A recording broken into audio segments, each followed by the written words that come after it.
où tu joues avec un Younis Abdelhamid complètement en manque de confiance, qui, pour éviter que ça joue dans son dos, parce qu'on a une défense très lourde, si tu regardes Apia, Batoubin, Sika, Petro, Abdelhamid, même Ekwa, hein, c'est pas quelqu'un qui va très vite. C'est quelque chose qu'on va retrouver contre vous et qu'on va trouver tant qu'Abdelhamid sera sur la pelouse, parce que ça manque de confiance et de vitesse. Et bonjour les amis, nous voici de retour à 48 heures d'un choc, d'un immense choc entre l'immense club stéphanois, la Saint-Etienne, et l'Olympique de Marseille. Et pour tout ça, j'accueille en préambule, bien évidemment, les gars, vous le savez, vous avez l'habitude, mon ami de toujours, El Gringo. Comment il va, mon ami? Très bien, très bien après ces deux belles victoires. Et en plus, on a un match entre très certainement les deux plus grands clubs français, même si on a tous les deux perdu un peu de notre lustre d'antan. Mais ça reste une immense affiche du championnat de France. Et c'est une immense affiche. Et nous, on a des souvenirs qui nous viennent. On va pouvoir en discuter. On a bien évidemment un invité de marque, j'ai envie de dire. Mais avant tout ça, les amis, n'oubliez pas, les amis, petite bande-annonce. Vous la kiffez. Eric Dimeco, si tu nous écoutes, si tu nous entends, n'hésite pas un jour à venir passer et discuter un petit peu avec la Minute OM, les amis. Là, il ne peut plus parler, le pauvre. J'avoue qu'on y croyait, mais je ne croyais pas que ça allait à tourner comme ça. Naïm, je pourrais me la passer en boucle. Hein. Allez, sans attendre, sans plus attendre, on reçoit Romain. Comment il va, mon ami Romain du peuplevert.fr. Comment il va, Romain? Ça va et vous? Tout va bien? On est deuxième. Ah oui. Alors, dis-nous tout. On a envie de te découvrir. Qui est peuplevert.fr? Et bien évidemment, Romain, est-ce que tu peux nous parler un petit peu de toi et ton actualité? Oui, alors, donc Romain, moi j'écris au quotidien sur peuplevert.fr, qui est un site qui suit l'actu de Saint-Étienne depuis 2015. Donc au quotidien avec des joies et des malheurs qu'on traverse. En 2015, tu as vécu pas mal de choses. Tu as vécu la descente, tu as vécu la remontée, tu as vécu pas mal de changements. Hein.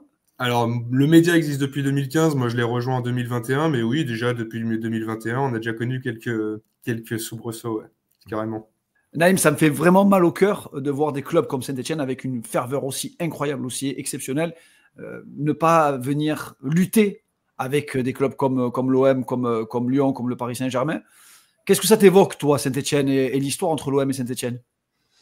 Nous, on a tous été trop jeunes pour connaître la grande épopée des Verts, mais toute personne qui suit le football et connaît le football sait à quel point ce club a compté.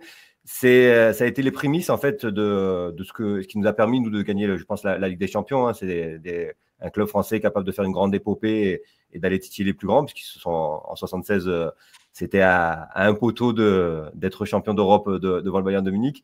Et puis c'est un club qui a eu du mal, qui est tombé, qui a commencé à remonter dans les années un peu 2010, si je ne me trompe pas. Hein, tu me corriges, Romain, avec quelques participations en Coupe d'Europe.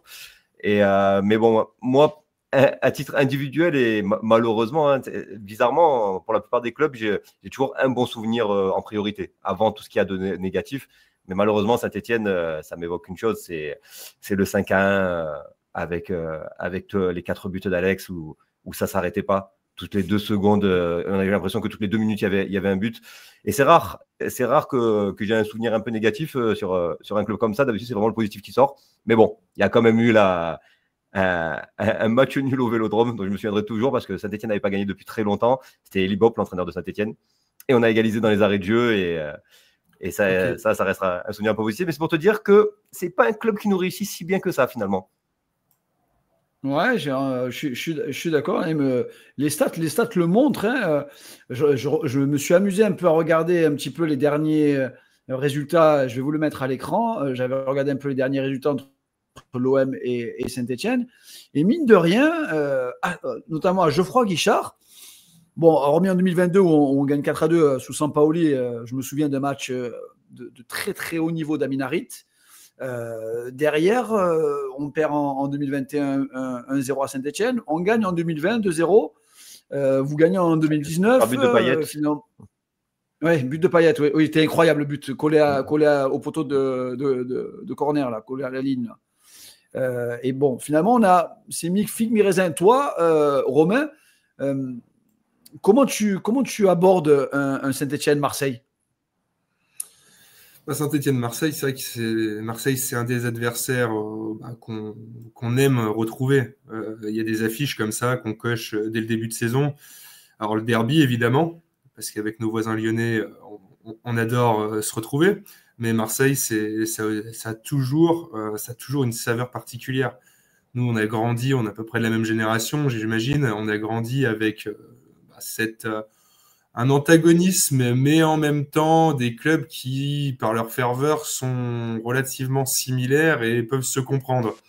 Et même si ça reste vraiment un choc historique, hein, que peut-être les plus jeunes n'auront pas forcément conscience, mais nous, on a vraiment grandi avec des matchs de la fin des années 90, ou le retour en Ligue 1 dans les années 2000, où on voulait taper Marseille. Voilà, c'est l'idée. Bien sûr. Il y a eu pas mal de Marseillais en plus qui ont évolué sous le maillot des Verts. Moi, je repense plus récemment à Brandao qui vous ramène la Coupe de la Ligue. Johan Molo, formé à Marseille, formé à l'Olympique de Marseille. Cabella, il y avait beaucoup de joueurs. Bon, Julien Sablé, même s'il n'a jamais joué à l'OM, c'est une figure emblématique de Saint-Étienne. Le coach Galtier à Saint-Étienne. C'est vrai que j'aime bien ce club-là. Alors, avant de rentrer dans ce qu'on aime faire avec mon ami Gringo, je voulais quand même mettre un petit peu le classement, parce que au classement, Saint-Étienne, je les cherche, je ne les vois pas en fait. Romain, où est Saint-Étienne? Attends, je descends. Ah ouais, d'accord, ok. Parfait. Alors, il va falloir que tu m'expliques quelque chose avant qu'on rentre dans l'analyse tactique, parce qu'on va en parler. Mais le moins 19 au goal à virage, c'est quand même niveau.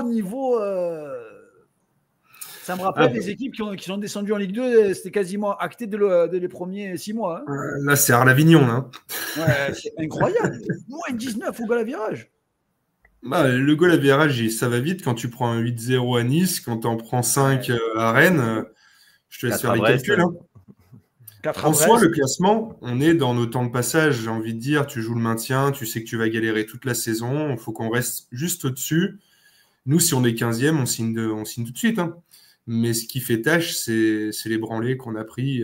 T'en prends 4 à Brest, 8 à Nice et 5 à Rennes. Ouais, et 4 à Angers.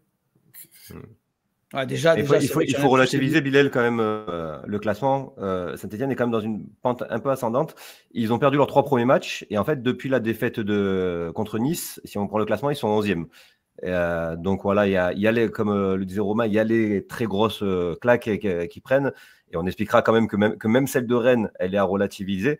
Mais il faut dire que c'est pas l'équipe qu'on joue là, c'est plus celle du début de saison, je pense. Et c'est plus une équipe en ce moment de milieu de classement que de bas de classement. Je vais vous le mettre à l'écran, Naïm, comme ça on pourra je vais vous le partager aussi, parce que rapidement je vous parle un petit peu des résultats de Saint-Étienne. Je vais les mettre comme ça, tout le monde peut le voir.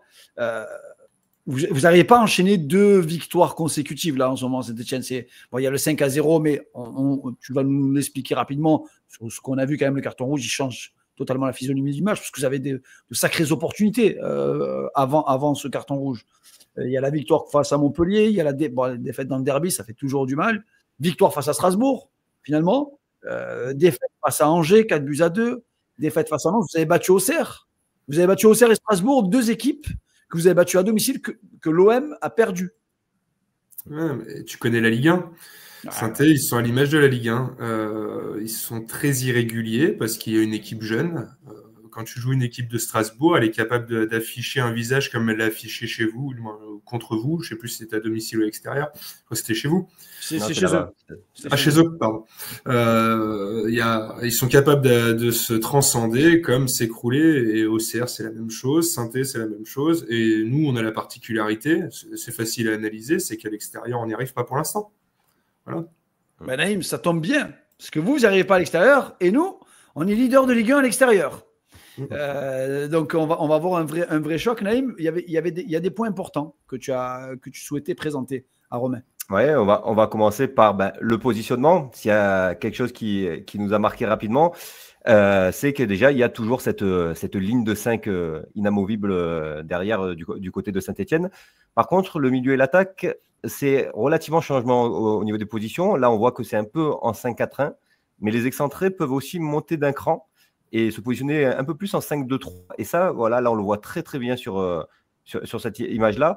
Et on voit surtout très bien la position justement de ce bloc qui est pas très très haute sur le terrain. C'est quelque chose qu'on va vraiment beaucoup retrouver à Saint-Etienne en phase de possession de l'adversaire. Et là, pourtant, c'est un match contre Montpellier, donc équipe de bas de classement, et à domicile pour Saint-Etienne. Donc, petite question, Naïm, juste une petite question pour Romain. Romain, est-ce que c'est lié au débâcle qu'il y a eu d'être passé à 5 ou est-ce que c'est le Dalloglio ball, j'ai envie de dire, depuis le début de saison, ce système en 5-2-3 sans ballon? Alors, si je peux apporter une précision, là, c'est quand on n'a pas le ballon. Exactement. Quand on a le ballon, c'est Pierre et quoi qui sort. En fait, c'est arrivé un petit peu sur le tard, suite aux différents. On encaissait trop de buts. Il a fait reculer un petit peu Pierre et quoi, qui vient s'insérer entre les deux axiaux derrière. Pour faciliter la relance et puis pour prendre un marquage et apporter de la densité derrière. Ta ligne défensive, oui, on joue bloc médian, voire bas, et ça s'accentue d'autant plus que depuis que Michael Nadé s'est blessé à la fin du derby, où tu joues avec un Younis Abdelhamid complètement en manque de confiance, qui, pour éviter que ça joue dans son dos, parce qu'on a une défense très lourde, si tu regardes Apia, Batoubin, Sika, Petro, Abdelhamid, même Ekwa, hein, c'est pas quelqu'un qui va très vite. C'est quelque chose qu'on va retrouver contre vous et qu'on va trouver tant qu'Abdelhamid sera sur la pelouse, parce que ça manque de confiance et de vitesse. C'est exactement ça. On s'est vraiment intéressé au jeu sans ballon parce que je pense qu'on va être dans une configuration où Saint-Etienne va volontairement ou involontairement laisser ballon à l'OM. Et clairement, je pense que ça va être ce schéma-là. Ce qu'on voit vraiment, c'est qu'il n'y a pas de pressing. C'est très, très rare qu'ils aillent presser. Ils préfèrent garder cette position qu'on retrouve encore à 30-40 mètres du but adverse. Et on voit, ce que je disais tout à l'heure, c'est qu'il y a tendance à resserrer les 4 de l'axe. Donc, le 5-2-3 devient un 5-4-1 pour mettre vraiment beaucoup de monde dans ces zones-là. Je pense d'autant plus qu'ils ne vont pas presser que contre Rennes, après un bon match, ils se sont peut-être sentis un peu grisés et ils ont tenté de presser plus haut, comme on le voit sur cette action. On a quelque chose qui fait très rarement, hein, vraiment l'attaquant qui va presser le gardien. Même là, ça suit derrière, ça colle le Rennais. Et c'est une action qui est en fait en 3 passes. Là, il va y avoir un changement d'aile côté droit. En 3 passes, ça va se terminer par une occasion de but pour Rennes. Et je pense que du coup, ça va clairement pas jouer dans le sens d'une équipe qui irait presser un peu plus contre nous. Et on voit surtout là cette zone qui est délaissée dès le moment où le bloc est monté d'un cran. Je pense que derrière, ils n'étaient pas préparés à ça et ça n'a pas suivi.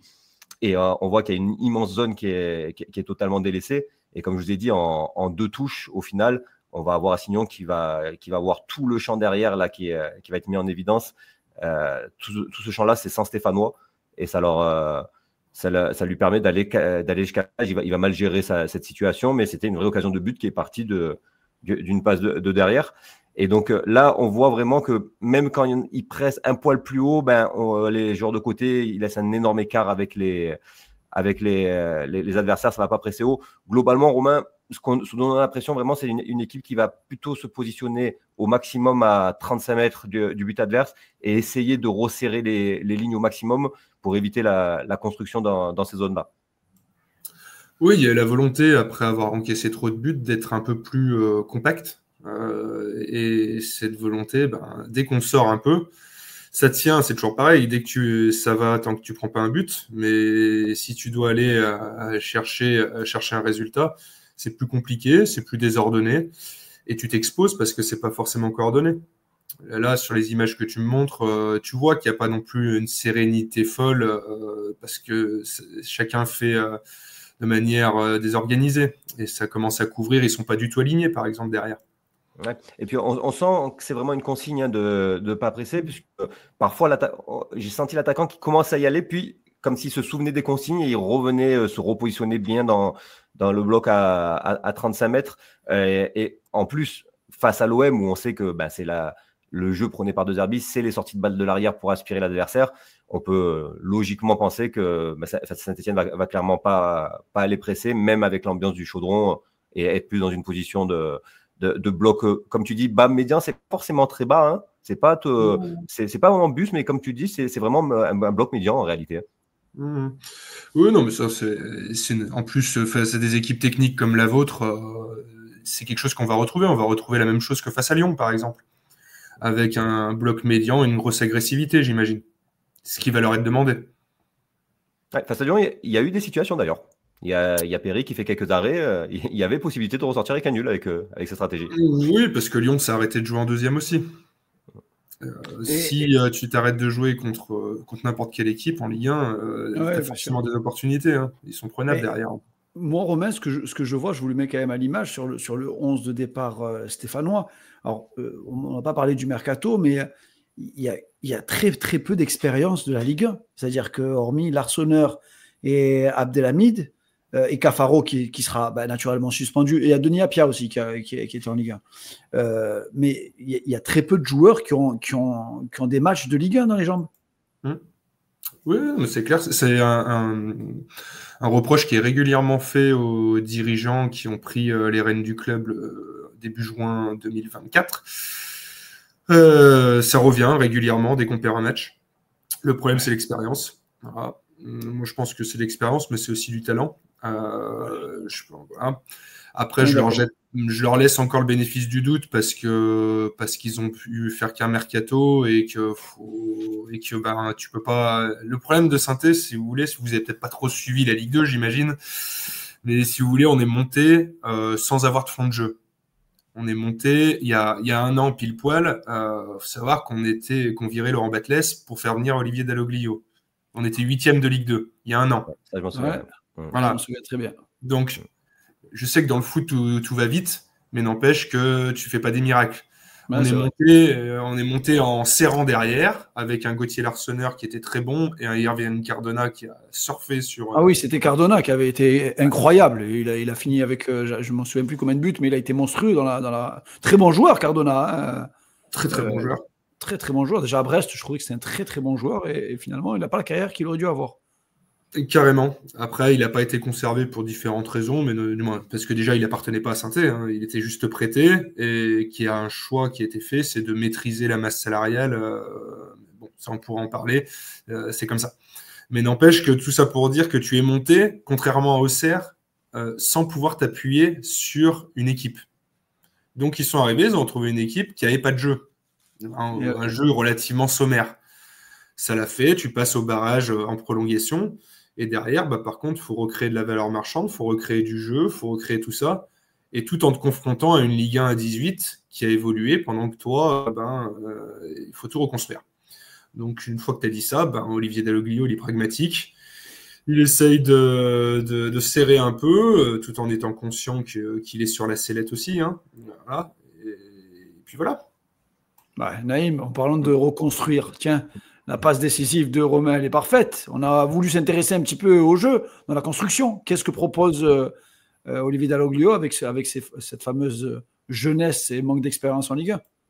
Ouais, il y a des phases qui peuvent être intéressantes, voire surprenantes. Il y a une action contre Montpellier aux 20-25 mètres adverses, à une touche de balle quasiment extraordinaire et qui finit par un centre raté de l'arrière-gauche. Mais globalement, ce qu'on a souvent remarqué à Saint-Etienne, c'est que c'est pas quand même que du kick and rush. Ils ont tendance dans les phases basses à essayer de construire, même dans la densité. Là, on va voir, et ils vont construire à 3 entre l'axe et le côté gauche, dans une zone où finalement il y aura quand même pas mal de Montpelliérains. Et avec du jeu à une touche de balle, ils vont réussir à s'en sortir, même s'il y a eu un peu un compte favorable. Et ce qui est intéressant, c'est que là, voilà, malgré la densité, ils ont construit. Et derrière, très souvent, ça part sur un ballon long. C'est construction dans la phase basse, puis un ballon long dans la foulée. Bon, là, un peu au combat, un peu de réussite, l'attaquant arrive à passer et ratera complètement son face-à-face. Mais c'est quand même quelque chose qu'on a retrouvé. Hein. Là, contre Rennes, c'est pareil. Il y a un peu du monde. Une équipe de bas de classement comme ça, on pourrait penser qu'elle va dégager, mais non. Malgré la pression là, de Kalimundo, ça sort par l'arrière. Là, encore une fois, malgré la présence de deux Rennais, on va ressortir plein axe. Et une fois que ces 2-3 passes sont réussies, on cherche très, très rapidement vers l'avant. Là, encore une fois, il y a un peu de réussite parce que le Rennais rate complètement son intervention. Mais n'empêche que ça permet à Cafaro, je crois, d'aller seul à la cage et de tirer sur le poteau. Vous voyez, hein, il y a un quart d'heure 0-0. Donc, un but, une action qui aurait pu vraiment tout changer. Et ils l'ont répété. Ils l'ont répété contre Rennes et dans les différents matchs qu'on a vus. Des constructions, malgré bon, c'est pas une densité non plus monstre. Hein, on voit que les Rennais sont un peu loin à la base. Mais c'est des passes qu'il faut tenter malgré tout, qu'il faut oser. Il y a 2 passes là qui vont être tentées consécutivement entre 2 Rennais. Et dans la foulée, long ballon dans le dos de la défense. C'est le schéma qu'on retrouve de Saint-Etienne. Là, Cafaro se fera rattraper avant la fin. Mais j'ai l'impression que ça rejoint un peu ce que tu disais, Romain, c'est-à-dire que malgré tout, une certaine limite. C'est-à-dire il y a une construction au début de l'action, mais peut-être que ce jeu long, c'est aussi derrière manque de qualité technique, qualité individuelle pour percuter. Parce qu'au final, le seul qu'on a vu être capable de faire ça, c'est Davidashvili, qui peut être même voire impressionnant sur certaines actions. Mais est-ce que ce style de jeu, c'est aussi par une certaine limite quelque part de l'effectif ? Moi, j'en suis convaincu. Si tu regardes un petit peu notre milieu de terrain, c'est pas des grands gaillards, hein. Benjamin Bouchouari et Louis Mouton. Je te coupe juste, Romain. Moi, Benjamin Bouchouari, j'étais fan du joueur avant qu'il signe même à Saint-Etienne. Pour ceux qui le suivaient un peu sur les réseaux sociaux, on avait notre ami qui fait un peu de scouting, qui en avait parlé énormément sur les réseaux sociaux. Et il a été sélectionné avec l'équipe nationale du Maroc. Donc, un beau petit joueur de Ligue 1 avec une très belle patte technique. On pourrait faire 5 minutes sur lui, hein, si je vais essayer de le faire très très vite. Benjamin Bouchouari, c'est très joli sur YouTube, jusqu'à l'année dernière. Voilà, parce que quand tu as un bloc, c'est un joueur qui faisait pas forcément les efforts défensifs. Et tu le vois, hein, vous qui regardez bien les matchs, si tu le regardes bien, sur le contre-pressing, sur le retour, sur le repli, il manquait ça. Et là, cette année, Olivier Dalloglio le dit parfaitement bien d'ailleurs. Il a passé ce step, peut-être parce qu'il est un peu plus motivé sous les projecteurs de la Ligue 1, peut-être que le jeu lui correspond aussi un peu plus, parce que la Ligue 2, il y a des week-ends, c'est la guerre. Hein. Là, aujourd'hui, c'est un peu plus son jeu, et je pense qu'il a pris aussi en maturité, parce que ça reste un jeune joueur. Mais pour refaire la boucle avec ce que Naïm me disait juste avant, Benjamin Bouchouari, c'est notre touche technique au milieu de terrain. Ça part par lui, c'est lui qui assure les transitions. Et cet été, on a voulu faire un meneur de jeu. Donc, on a essayé Abdelli d'Angers, qui est sorti. Très, très gros joueur, qui est cité à Marseille. Qui est cité sur Marseille. Maintenant, il est déjà intouchable pour nous, mais il y a 6 mois, voilà. C'est un joueur qu'on a bien vu en Ligue 2, ça, d'ailleurs. Ah oui, très très bon joueur de Ligue 2. Ouais. Ils ont voulu faire Mohamed Cham de Clermont. Bon joueur aussi, très très bon joueur, Mohamed Cham aussi. Mais en tout cas, ils avaient vu. Ils avaient des bonnes idées. Ils avaient des bonnes idées. Non, mais bien sûr, ils étaient prêts à mettre un peu d'argent sur ce poste-là de meneur de jeu, parce que quand tu me montres que ça allonge vite, c'est qu'il te manque un intermédiaire. Et pour les joueurs que tu as devant, oui, Davidashvili, tu peux lui mettre dans les pieds et il va plutôt faire des numéros solistes, mais c'est pas un meneur de jeu. Ils ont essayé contre Brest, ça n'a pas marché. Ah oui, pas du tout même. Non, c'est pas simple. En plus, Naïm, et vu qu'ils ont du mal dans la construction, après, leur plus gros point faible, mine de rien, et moi, ça m'a choqué en regardant les vidéos, Romain, je suis désolé, mais c'est parce que c'est pas trop Madine Ligue 1 quand même d'encaisser énormément de buts, tu vois, c'est rare de voir ça, et Naïm, mets-le nous en vidéo, parce que on dirait une défense de PHB ou de PHA, donc... Ce qui est très surprenant, en fait, c'est que avec leur système et avec leur densité, donc là, on voit, l'attaquant il allait presser, mais sans presser réellement. Là, on ne le voit pas forcément sur l'image arrêtée, mais c'était pas un pressing intense. Le reste du bloc est très bas, donc comme on l'a dit, enfin, en tout cas, les attaquants sont assez loin et on a un bloc assez regroupé. Et malgré tout, on est surpris par la façon dont ils peuvent se faire prendre sur des longs ballons. Donc là, une relance directement sur un milieu de terrain où on voit qu'il y a beaucoup de densité stéphanoise autour de lui. Il peut faire amorti poitrine, se retourner lancer Nordin sur le côté. Nordin qui est à 40 mètres de la cage, donc avec tout le bloc stéphanois. On voit que cette passe, elle élimine 4 Stéphanois. Et en fait, il va aller jusqu'à la cage avec des défenseurs qui vont défendre de manière assez moyenne. Et malgré le fait qu'il y ait 4 Stéphanois là dans la surface, il va être tout seul devant l'Arseneur qui sauve cette situation. Sinon, dès la première minute, il y avait 1-0 pour Montpellier. Et c'est quelque chose qu'on va retrouver énormément, ce genre d'erreur de marquage sur des longs ballons. Là, sur un dégagement, à la 9e minute de jeu, on voit que c'est du 1 contre 1. Comme tu disais avec Abdelhamid qui ne va pas très vite en plus. C'est-à-dire, si c'est du 1 contre 1, il faut au moins quelqu'un de très rapide. Le premier Stéphanois là, a une distance énorme, ne peut absolument pas intervenir.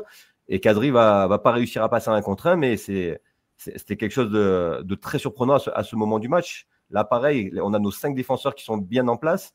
Et sur un seul long ballon, Kalimuendo va pouvoir partir à la cage et se retrouver en situation de donner un bon ballon. On a les 5 Stéphanois qui courent derrière lui. Personne n'a couvert cette profondeur-là. Alors qu'avec leur supériorité numérique, ils devraient être en capacité d'avoir un joueur au duel, un joueur à la couverture. Et là, on voit un peu ce que tu nous disais tout à l'heure avec un joueur qui est sorti totalement de la défense. On voit que c'est une défense à 4. Et quand vous regardez le cas de derrière, vous voyez que l'alignement n'est pas bon, l'écart entre les joueurs n'est pas bon.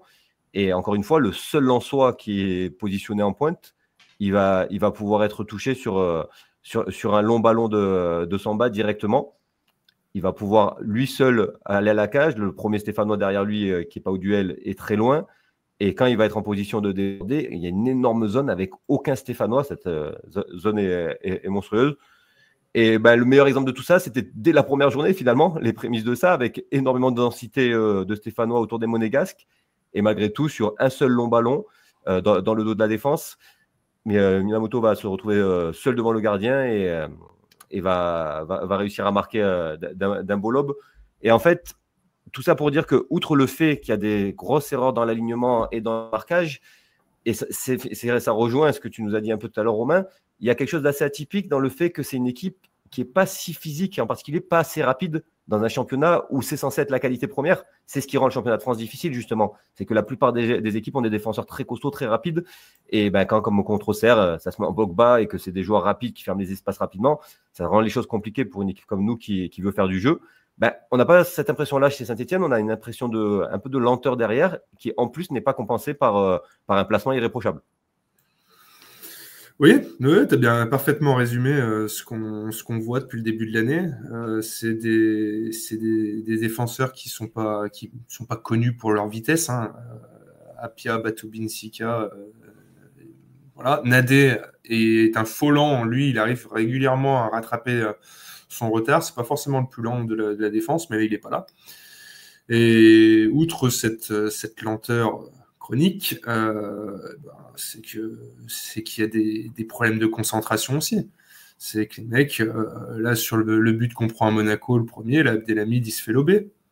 Voilà. Il se fait lober, ça joue à 20 cm, mais un genre de cette expérience, ça ne doit pas se faire lober. Donc, c'est là, quand tu me montres l'action de Nordin tout à l'heure contre Montpellier, c'est incroyable. Le mec, il passe entre 3 joueurs et Batoubin Sika, il le met sur les fesses. Donc, au bout d'un moment. Romain, je vous sors juste cette stat-là.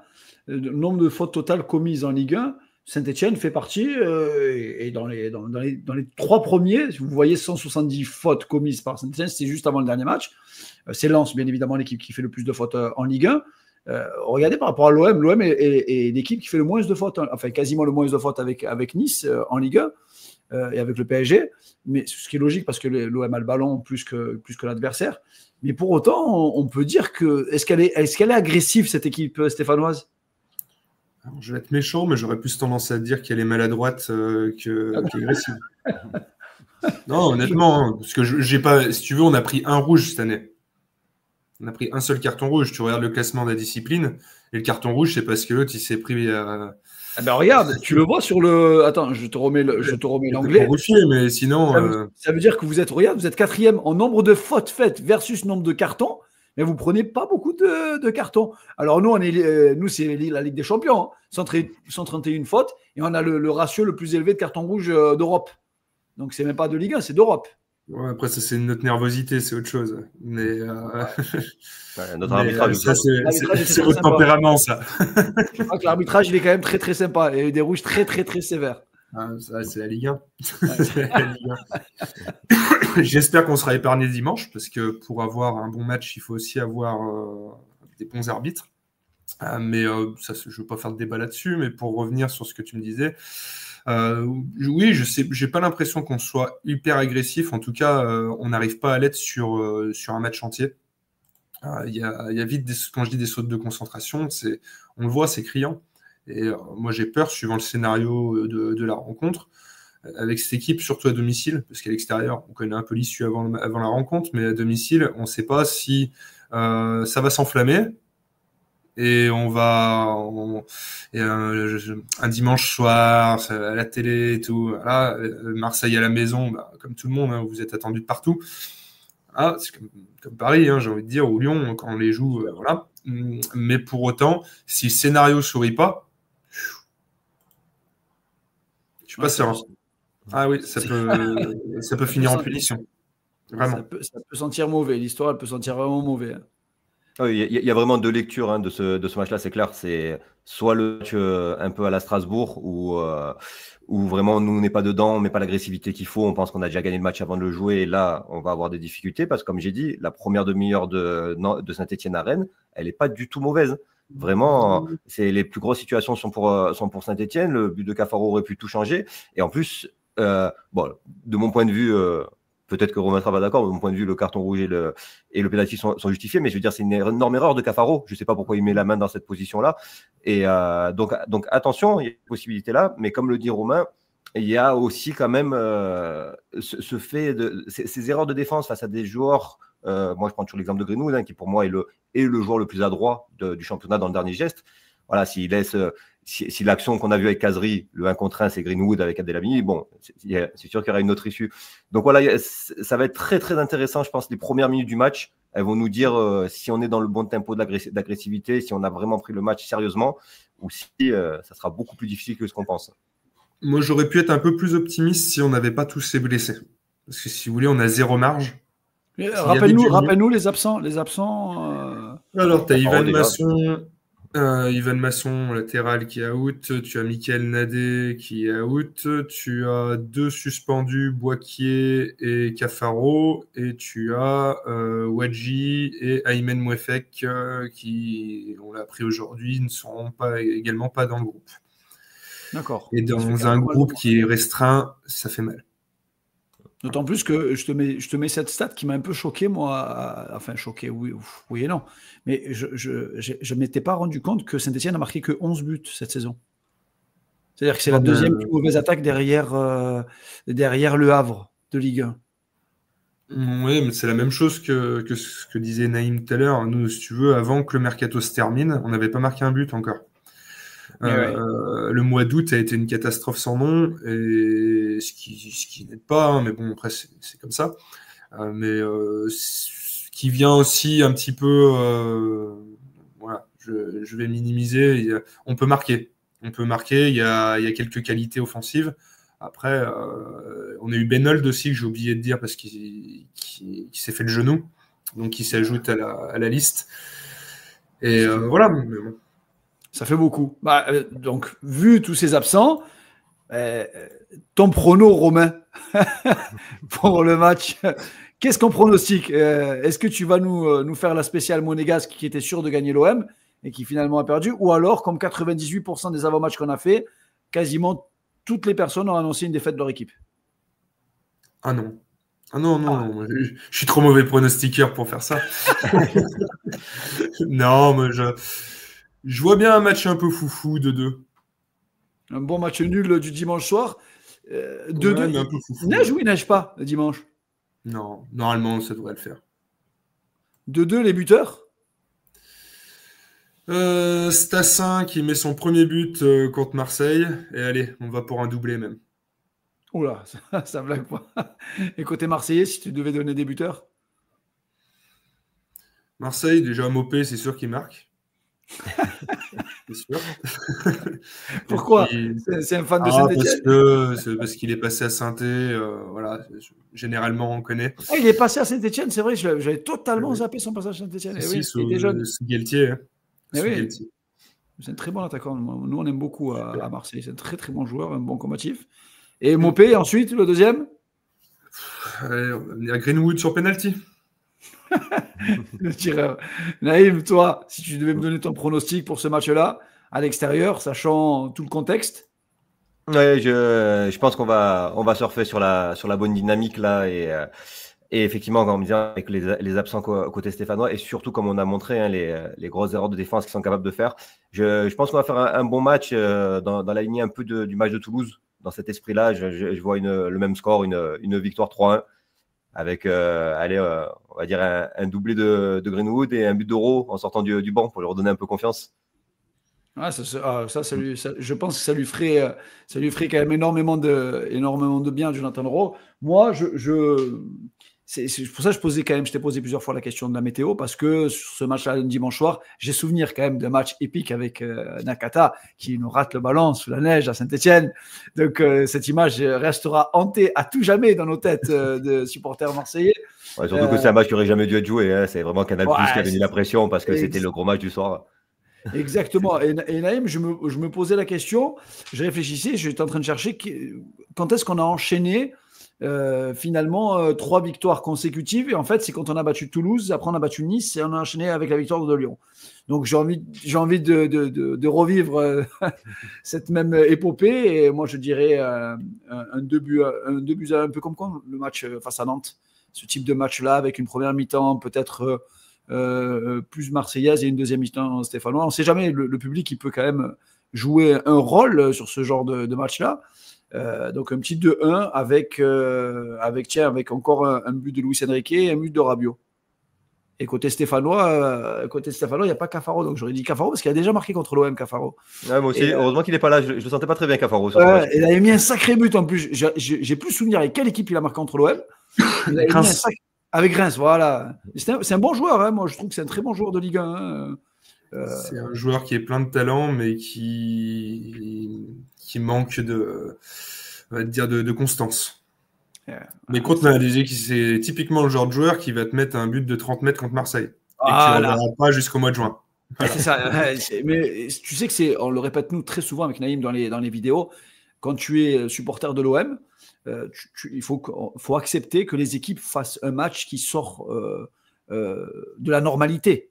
Les mecs vont faire des matchs, tu regardes des joueurs, tu te dis mais qu'est-ce que c'est ce phénomène? Pourquoi on l'a pas fait signer chez nous à l'OM? Et en fait, tu regardes sur 4 matchs et ce joueur-là, il est plus jamais revenu. Donc, on a connu ça pendant 2 ans en Ligue 2, tu sais. Et voilà. C'était Real Madrid là-bas. C'est la différence entre des bons petits joueurs de Ligue 1 et des très bons joueurs de Ligue 1. C'est ceux qui sont capables de répéter ses performances sur la durée de manière constante. C'est ça qui fait vraiment la différence.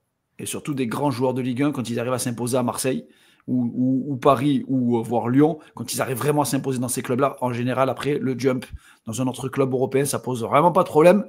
Encore plus avec la pression à Marseille, tu réussis à l'OM, dans 99,9% des cas, soit tu deviens un futur ballon d'or dans le club où tu es, Ribéry, Drogba notamment, ou alors tu finis un joueur en équipe de France comme Samir Nasri ou d'autres joueurs, parce que la pression, elle est vraiment, vraiment immense. Et écoutez, j'ai envie de te dire merci, moi, Romain. Merci à toi. Franchement, c'est clair, c'est limpide. On a hâte d'être à dimanche, nous. On a envie de surfer sur cette vague-là. Romain, j'ai envie de te souhaiter le meilleur pour cette saison, le meilleur à Peuple Vert, sauf dimanche, bien évidemment. Et écoute, n'hésite pas, si vous voulez qu'on intervienne aussi côté Peuple Vert, on pourra sans problème vous donner un peu les clés côté Marseille, parce que là, on a beaucoup parlé de Saint-Etienne, mais je pense que beaucoup connaissent déjà les atouts de l'Olympique de Marseille. On peut déjà imaginer le match de dimanche, et on espère une victoire, Naïm, nous, de l'Olympique de Marseille. On se retrouvera probablement le lundi en soirée, si on peut, un live, ou alors une vidéo d'après-match. Mais encore, merci à tous. J'ai oublié de dire de nous suivre, de partager, mais ça, vous avez l'habitude. Je mettrai des trucs sur YouTube, parce qu'on n'est pas des youtubeurs, nous. Allez, je vous souhaite une bonne journée à tous et encore merci, à très très bientôt.